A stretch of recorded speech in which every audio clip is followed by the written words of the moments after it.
Welcome back, everyone. Thank you so much for listening.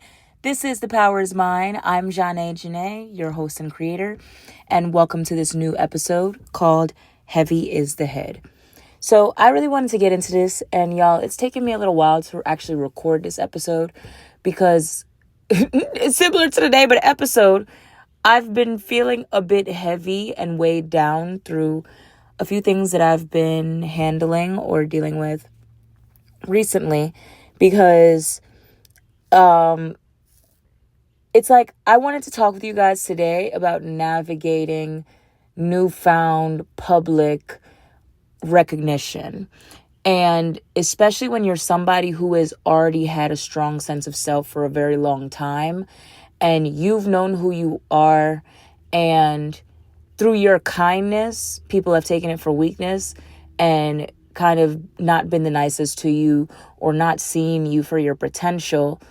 But then once you get public recognition for it, now you have to deal with this onslaught of praises or people being nice to you when they usually never were, or an onslaught of people being even more mean to you because now they deem you as something opposed to what you've already deemed yourself as. And lately, my head has truly been feeling heavy because I've gone through so many different interactions with people based off of the blessings that I've received. And what I have received, I can't say that anything was given to me. I would honestly say it would have been a lot easier if things were just given to me. Maybe in a sense, I could be quote unquote happier if things were just given to me, but nothing that I have received, I just got. I have worked so hard for it, and I've worked hard for a really long time to be able to do the things that I can do, and in what am I saying, in correspondence, whatever, to get the recognition that I get. But a lot of people don't see it that way. And I feel like my parents really drilled, my grandparents, they really drilled a sense of a solid work ethic in me. And they also they also didn't play, y'all. I remember when we was kids, my daddy would be like, listen, you got to get up and go do something or you're a bum. We ain't raising no bums. So, and my mom too, she did not play. She said, if you know the right way to do something, then do it correctly or don't do it at all. She said, always give it your best. Don't half-ass anything, because what is the purpose in doing it? If that's the case, you might as well have not agreed to take anything on, not did it at all. And on that note, I didn't raise no bum. So get up and go do something. Even if you're not agreeing to do this one thing, you better go do something else that you're good at. Go find something that you're good at and be that change in the world, right? And because I was raised that way, I do realize I have a rather intense personality. Y'all, the older I get, the more that I understand myself, the more that I accept myself, the more that I love myself. And heavy on the more that I love myself, I do realize how intense I could come off to other people who are especially don't have as solid of a work ethic, don't want to see others around them doing well because it makes them uncomfortable, especially if you're moving and maneuvering from a place of jealousy, envy, of lack, of feeling like somebody else's abundance and overflow somehow affects yours, when if you guys don't realize, there are billions of people on this earth. So y'all have to grasp the concept that if one person is doing well in life, that doesn't necessarily mean that the other few billion can't do well in life. You know how big the world actually is? And then on top of that, if you really want to get into it and get extra, it's a whole other race of something out there in the damn universe. Let's not act like we don't know. Okay. So it's just so exhausting, y'all. And I'm literally rubbing out my forehead wrinkles as I'm saying this. It's exhausting that there are people that truly believe that someone else's overflow somehow dries up their well. You know, it's hurtful, it's exhausting, and it has become a thing that I've now realized at 25, how I used to look back on situations and I didn't understand. I didn't grasp the concept. I was like, why the hell are people so fucking mean to me? I didn't understand. I didn't get why there was like slick, shady comments. I didn't get why, back when I was younger, I didn't really per se grasp why people were threatening me. Like, funny enough though, I grew up with a mother that I would tell her, da-da-da-da is happening, so-and-so was being this way. And she was like, baby, they just jealous of you. Go look at yourself in the mirror. And of course I heard it, but it isn't until now that I'm really getting it. Because outside of being pretty, outside of being intelligent, outside of being a kind-hearted person, outside of choosing not to let things defeat me, there are people that truly exist and they don't know what power they have. They don't know the full scope of what they can be. And they actually don't even care to go find out. They just want to see if they could take your power away. And that's what's going to make them powerful. And that goes into the title of this podcast as a whole, because like those that know, like in season 1, I started this podcast in the midst of me living in my car. And I was very, very, very intentional with what I named this podcast, because I wanted, when people spoke of the podcast, I wanted it to be something that could resonate with them when they said even the title of it. And if you have to even say the power is mine, I want that to almost be like an affirmation for you.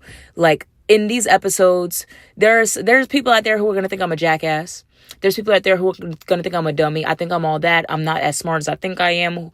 I'm not as pretty as I think I am. I don't deserve what I get. It's always going to be somebody out there that feels like you don't deserve it and they must deserve it, even though they've put no work in, even though they don't care to. They just want to sit and reap the benefits. I believe 100% in manifestation, but I also believe in meeting God halfway, getting off your ass and getting up and going to do the work. But there are some people out there that don't want to do the work. They don't care to do the work. They don't have the tenacity in them. Like, I feel like my ability to bounce back, and what you would call that, is my resilience. I feel like my resilience has came from the amount of who Jesus, because I'm about to say a word. My resilience has came from me having to grow from all the dirt that has been dropped on me in my life. I've literally had to, if you know a little bit about gardening, I've literally had to push my way through potted soil, like just force my way through soil that is so packed down, damn near Georgia clay. That's why I tell people, I ain't came from the dirt, babe. I came from the clay. I had to force my way through something and grow. Almost like a damn onion stock. That's probably like the only thing that could really, onion and potato. That's probably the only thing that could really grow in Georgia clay, because Georgia clay is hard to grow stuff if you really know a little bit about gardening. So my resilience has came from me constantly having to fight my way out of things. And it's taken me so long, because I wrote down, similar to how I do all the other episodes, like I kind of create cliff notes, like an outline for episodes for this podcast. And I've been trying my best, and sometimes maybe not, sometimes you could slack in life. And then also the fact that I own this concept, this is my podcast, it gives me a little bit more room and leeway, because I'm the one who I have to be accountable to. So it's not like I'm reporting to some network right now. I mean, hey, one day manifestation, right? But I'm going to have to do the work that it takes to get there. But it's not like I'm reporting to anyone else. So sometimes I do struggle with getting up and saying, oh, I don't feel like it right now. I don't want to record a pod right now. But I always come back around to it, because it's something that was placed upon my heart. It's something that I feel like is something that God really wants me to do. It's how I have chosen to add to my community. People that have DM'd me and talked with me about it, or see me in person and talk with me about it, they tell me that they love hearing my podcast. They're waiting on the next episode. And that's why I say sometimes I feel like I'm letting people down, or it becomes a bit of a pressure. But y'all, I don't care how strong I don't want to tear up with this. And this is why I be avoiding it sometimes, because these episodes are kind of like therapy sessions for me. Y'all, I don't care how strong I look on the outside. I don't care how much people think that I've made it through all these things. It's still hard. And a lot of stuff that I go through is so hurtful because people are intentionally trying to exclude me. They're intentionally trying to break me. They're intentionally trying to disrespect me. All because they're threatened by me. And all because they don't care to do the work that they need to do. Whether that work be going to some damn therapy. Yeah, that means not spending up all your money on all types of bullshit. It means taking that money and going to a therapist, which a lot of y'all need. Let's be real. Let's be real. A lot of people need a damn therapist. I don't give a damn if you think going to therapy make you crazy or not. Hell, maybe you are a little bit crazy. Go to therapy. But it's like I have to fight so many private battles and behind the scenes battles. And people see me winning out in the public and they are hateful. Even though they know a portion of my story. Because mind you, I have told y'all what I've told y'all. There's still a lot of shit y'all don't know about me. There's a lot of shit y'all don't know that I've overcame. And I don't care to tell y'all because it's not y'all fucking business. There was a point in time where I had to realize I didn't want my whole persona, online presence to be me trauma dumping. At some point I had to draw a line in the sand. I had to kind of figure out what boundaries I wanted to set. I had to figure out what else I want to do. And I could still try to work towards inspiring and giving towards the community. But everybody don't need to know that I stubbed my toe the second I woke up in the morning. Everybody don't need to know that I didn't make as much money as I want to make and I'm trying to figure out how I was going to pay this bill. Everybody doesn't need to know that I might have caught a flat tire. You get what I'm saying? People don't need to know my everyday struggles, but they just need to know that, guess what? No matter what I'm going through, I'm still going to pick myself up. But sometimes, before I could pick myself up, I got to kind of roll on the ground a little bit and cry.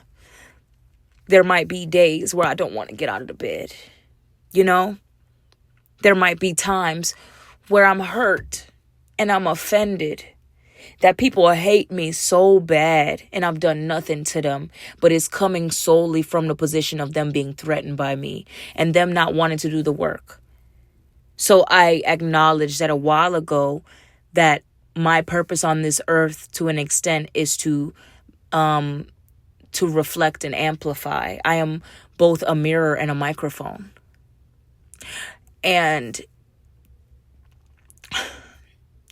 And sometimes that's a hard position to be in once you've realized who you are and what you're intended to do. Because when you are meant to be a mirror, people hate to look at the man in the mirror. They hate the reflection, so you hate the mirror. You're not looking and saying, I need to fix this about me. If the voice isn't there to sing, if I go pick up a microphone right now, am I going to hate the microphone? No, I need to take my ass back in my motherfucking bathroom and record some of Run of My Voice's videos. You get what I'm saying? But nobody's thinking like that. They look at me as the mirror and the microphone and they hate the tool. They don't hate the person wielding the tool. Right? And that is a tough position to be in. And the older I get, the more I learn myself, the more I take the time out, the more I go to therapy, the more I try to do these self-help. Let me take a sip of water. Hold on. The more I try to do these self-help exercises and try to, through helping myself, try to decide, I'm going to help people around me. I'm going to help people that might never meet me. I'm going to help people that might be inspired on me on the other side of the world. Because, y'all, when I look at them insights and I'm looking and I'm like, I got people in India. I got people in Russia. I got people in Italy. Like, what? A little old girl from Atlanta has people listening to her podcast out across the country. That's insane to me. In Germany, it's insane to me. And it's such a beautiful thing that I'm sitting and I'm just recording these little old podcasts and putting them out. And people are inspired by me. But it's what was put on my heart.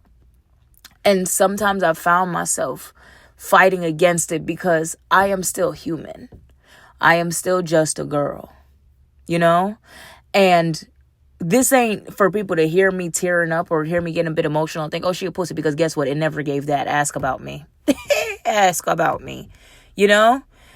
But overall in life, people are still human and people face difficulties. And I think for me, a big thing was I'm going through all this pain and all this turmoil. There needs to be some type of benefit to this. It just can't be that God is putting me through all of this shit for no reason. There has to be some benefit to this. And I decided, let me pick up my phone. Let me pick up a microphone. Let me start using my social media platform for this and try to benefit others in the midst of my turmoil. And through that, now people see it as they're threatened by me. They can't stand me. They need to humble me. Opposed to redirecting that energy that you're trying to give towards me and putting it into bettering yourself. Now look, you're doing just as good as me. Oh, wow. Ain't that a shame, right? So there are times where I feel low. There are times where I am exhausted. And there are times when genuinely I'm just kind of almost running away from my calling. And I hate that for me, but it's hard. And I'm trying to figure out how to do it, how to stand in my power. And that is why I was so intentional with naming this The Power Is Mine. Because when people hear my words, everybody ain't gonna like me. Everybody don't have to like me. But y'all damn sure gonna respect me. And if somebody can learn something from me in my life, right? Whether I live to whatever age, whether I live a very long life, that just is what it is. But life relatively is short. So I decided some years ago, I want my life to have meant something to me. And I'm tearing up as I'm about to say this because I've been listening to Bozoma, right? And Bozoma St. John, right? And because I got to say her whole name because some people might not know who Bozoma is. But even though she's amazingly legendary, please go look her up. I've been listening to Bozoma St. John, right? And it's one saying that she has that really deeply affects her and it now affects me. The fact that she said it. That's why I say you don't know what educating yourself and what your experiences can then in turn affect the next person. And I might never be in the same room as Bozoma. She might never know that I exist. But guess what? This is me saying that her life has now affected my life. And that is such a beautiful thing, right?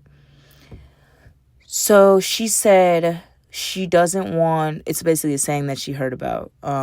She doesn't want to reach the end of her life and realize that she lived the length of it, but she wants to live the width of it.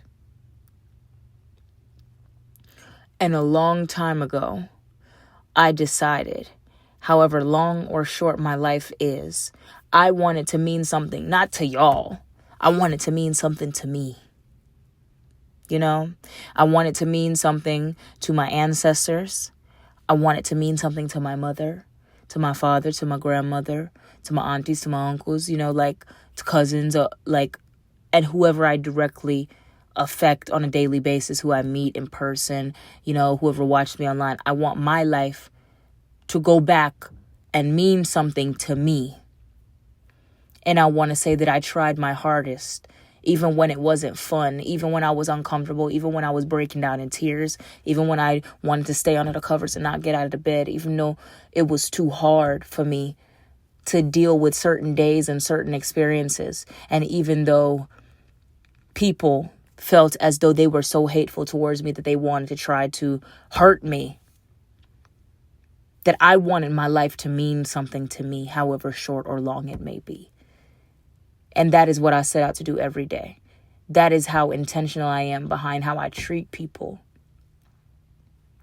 But I've also come into the era of my life and realized that no matter how nice I am, motherfuckers still gonna hate me because they are threatened by me. And I am the mirror that they don't want to look in. And when they see me and they see what I've come through, they see that I have, quote unquote, succeeded in certain areas. They see certain things that I've not just received, but worked for. They are intimidated by it and they hate it because people want things, but they don't want to work for them. And that's sick. It's sick. Y'all, like, I'll forever hate that shit. I guess it's just how my parents damn raised me. But y'all are sick in the head to think that wishing and praying on a star is the only way that you're going to get some shit. Y'all are crazy. So, at the end of the day, that's why not only is the title of this podcast as a whole, The Power is Mine, because I want y'all to look in the mirror and be okay with looking in the mirror and love what you see in the mirror and love all the broken pieces and work towards putting the glue and putting yourself back together. Because your parents and your family and your environment might have affected you in certain ways, but guess what? After a certain time, it's your responsibility to fix yourself. You can't blame everybody else for the rest of your life. Get up and go out and go do something. And that's why I named this podcast Heavy is the Head, because people can see someone succeeding or what their idea of success is, and the whole time the person is miserable.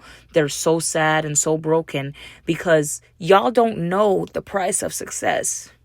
Y'all don't know how hard it is to get up and have to keep going when people are so intentionally mean to you. Y'all don't know how it feels to have to get up and keep going when you don't got shit to your name. Y'all don't know how that feels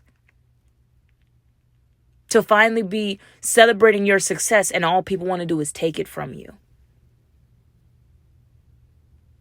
But all people can think is, oh, she thinks she all that. Y'all got to get a fucking grip. Y'all got to get a grip, man. So I'm starting to truly realize the price of excellence. And it's one of the biggest prices. Everybody ain't going to like you. And that's too damn bad. And that ain't even my business. I'm really like, because I've come to realize you cannot love somebody out of the hatred in their heart. I've tried to like, and I'm a very perceptive person. So for those that can agree with this, sometimes you generally know that somebody ain't for you. You know that ain't shit ass nigga ain't for you, girl. You know it's time to let him go. You know that friend ain't your friend. But you keep it around anyway because maybe what? You're a little bit lonely? Because maybe what? They could get you in the club because they know all the bouncers and the DJs. Sometimes you know that family member don't wish you no good. Right? But you keep them around anyway to your own detriment because you're afraid to what? Be lonely? Or you're afraid to stir the pot? You're afraid to have an uncomfortable conversation? Guess what, babe? That's the price of becoming somebody that wants a certain type of energy and environment so that they could get to where they need to go. I don't need people hanging on my back like I'm a damn opossum. This is the season of clearing them out. Get your raggedy ass on. I can't take it no more. And my mom used to say something when I was younger. She said, people come in your life for a reason, a season, a lesson, and a blessing. And I'm truly in that, living in that word right now. Because everything must go. Everyone must go. And I don't give a fuck if I'm sitting in the middle of the desert with damn tumbleweed going past me and nothing but the wind and the sand. Hello? Or whatever the fuck that is. I don't know. Yeah, I think. I want people around me that are going to positively affect me. I want people around me that are not leeching off of me. I want people around me that want to do better with their life, that are not just content with being mediocre.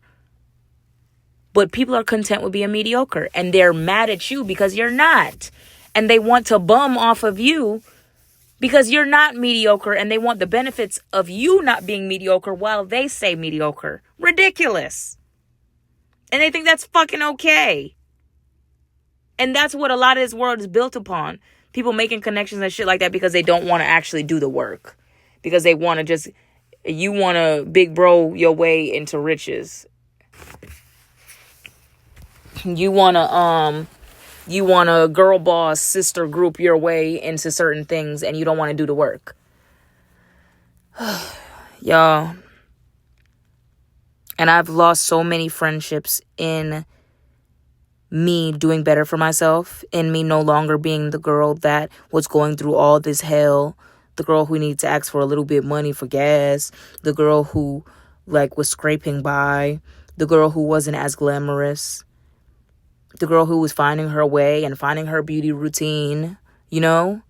I've lost a lot of friendships that apparently they really weren't friends, because if I lost you in that way when I started to elevate myself, it means that you were too comfortable with the down season I was in, or you enjoyed feeling better than me in my down season and you didn't realize who I am as a whole. And I don't blame people for not knowing who I am, because you would have to do your research, or you would have to have a good enough spirit and heart to not look down on somebody in their down season, you know?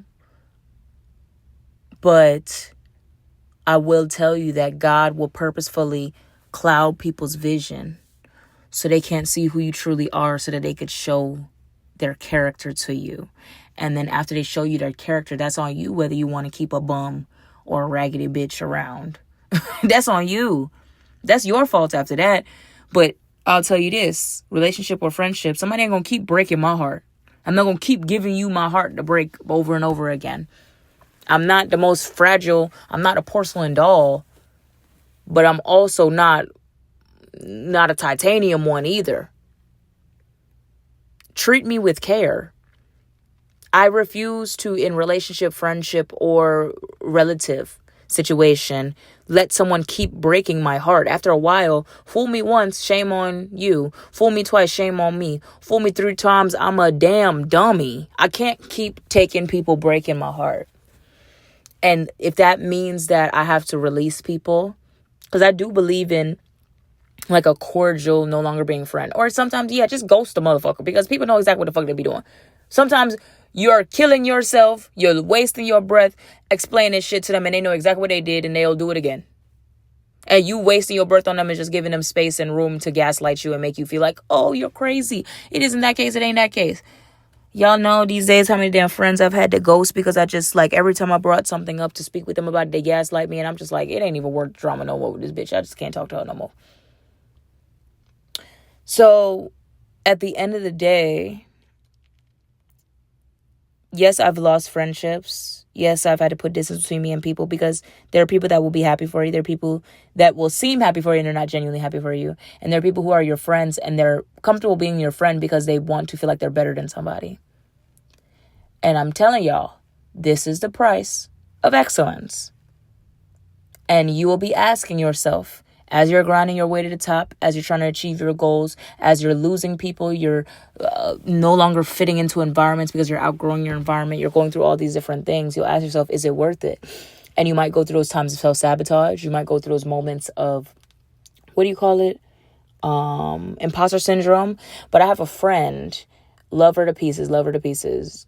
And mind you, this is a friend who I admire for her intellect. But not only her intellect, I admire her for who she is as a person and her achievements. My friend is an Olympian. So she understands how much it takes to get to a high level of something. How much dedication and focus. And how it feels when people start to behave certain ways towards you. And my friend had to chew me up the other day and tell me, listen, don't you get into no damn imposter syndrome. You work way too hard to ever feel like an imposter in anything. You're getting what you deserve. You work really hard. Everybody can tell me how hard I work, you know? From people looking, the second you look at me, and that's also what gardeners hate too. From the second you look at me, you see these muscles. These are not, you cannot lay on nobody's table and get muscles like I got. Plain and simple. You got to put some type of work in. So I feel like people look at me now as a symbol of discipline, and people hate discipline, so they in turn hate me. Y'all, and it's exhausting. It's exhausting. But while you're grinding and going through what you're going through, you might find yourself asking yourself, is it worth it? And what I would tell you is, yes, it is. Yes, it is. Because I'm having to pick myself up, dust myself off, and remember that there is better on the other side for me. And right now I'm in my shedding season. And I'm just shedding people that weren't meant to go with me anyway. And like Mom said, a reason, a season, a lesson, or a blessing. Some people come into your life for a reason, whether they're trying to take or give. Some people come into your life briefly, a season, quick, in and out, poof, gone with the wind. Some people come in your life to teach you a lesson. And I can honestly say some people have came in my life to give me certain lessons, and I loved them while they were there. And I had to let them go. No matter how much I love them, still love them. And just do realize I'm not going to let them keep breaking my heart. And sometimes those things happen because you need to be shown how much you actually don't love yourself. And what you're willing to sacrifice just to have other people around, just so you won't be lonely. And it's meant to show you and teach you that you need to love yourself more. And in this shedding season, I've had to learn to love myself so much that I'm willing to stand 10 toes against anything, anyone, and say, I love myself too much for this. I refuse to be treated like this. I refuse to deal with this. I love myself too much. And it's all about staying focused, like keeping your mind towards that thing. And I remember for so long, I was somebody that felt like things need to be get done quick. And another thing about Bozoma St. John is, I forgot exactly the title of the book, but she does believe in urgency. And I do believe in urgency too, because that's a big thing with me dealing with procrastination. I have to remember, be urgent about things. Do it. My dad tells me, live today like it's your last day. Give it your best and give it your all. And I've come to realize that I have to stay driven and focused on what I want to do, no matter how much it comes with. Because since I was a kid, and I will forever tell people this, I've looked up to Beyonce.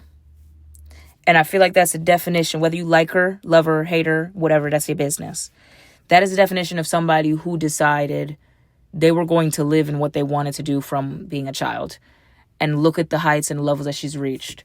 And to even still be a first Black anything in this time and day and age is crazy. But that is somebody who has shown me through the years to work hard, to stay focused, to be able to take time away from my craft, even though I love it. And even maybe when something is so deeply embedded in you, you can almost never have a day off. But publicly, people are not kind to people that are great at all. I don't give a damn what anybody says. Oh, boo-hoo, the girl who does this so well is, oh, boo-hoo. But people are not kind to people who are great. People are not kind to people who have things that they want and they don't want to work for. They're not. And through watching Beyonce's career, I've seen her do so much, accomplish so much, whether it be as a group or a solo artist. Shout out to Kelly Rowland. Shout out to Michelle Williams. Excellent women, all three of them. But to watch what has happened with all of their careers even, and see how difficult it is to be in the public eye. And this could apply to anybody's career, right? You have to, if this is really what you want to be doing, no matter what it is, and this is going beyond music, right? You have to be willing to stay focused to your plan and not let the people around you break you. And that's why sometimes I genuinely have to take a step back, because I'm just like, do I want this? If this is what comes with this, do I want this? Because, oh, Jesus. People will really make it your problem that they're a bum. That they don't want to accomplish nothing, that you're living out the life that they're dreaming of, all because they don't want to work for it. It's exhausting. So with those mental check-ins, I have to make sure, am I okay? Because if I'm not okay, I'll be damned if I'm out here breaking down in the public. Y'all got me fucked up. Y'all ain't gonna be sitting around laughing about me and shit, because it seems like people really hate great people. They do. They hate great people. I don't give a damn really, because I don't watch, I'm not super familiar with his game. But LeBron is one of the greatest players to ever touch the game of basketball. And people cannot stand this man so much that you would think that they know him personally. People hate great people. And no matter what you're doing, if you do intend to be great, if you're okay with being mediocre, if you want to be whoever the hell you want to be, just make sure you're always checking in with yourself mentally. Make sure you're talking to the lady. Make sure you're going to the damn therapy. And figuring out what really works for you. Because this is an unforgiving world. And people don't like people that get up and do it every damn day. They prefer you when you are that sad girl crying and breaking down and homeless and don't have nothing to your name. They don't like the girl on the billboard. They don't like the girl on the cover of the TV show. They don't like the girl making money in the club. They don't like the girl doing well for herself and trying to forge her own path after she's gone through so much, experienced so much loss. They just see what they're not, and they hate that, so they hate you. So, on that note, I will tell you that no one great ever had to not deal with people disliking them or different hard times. Because if you want to get somewhere great, you're going to have to overcome a lot of things. And no matter what, if you know that God put it on your heart to do, you got to get it done. So you just got to figure out a way to deal with it and go to the best level of what you need to be doing to make your difference in the world. And on that note, this has been Heavy is the Head from The Power is Mine. I hope everyone feels so blessed and so beautiful. And get up, get out, and go do something to make a change in the world. Thank you so much, you guys, for listening. I'll see you next episode.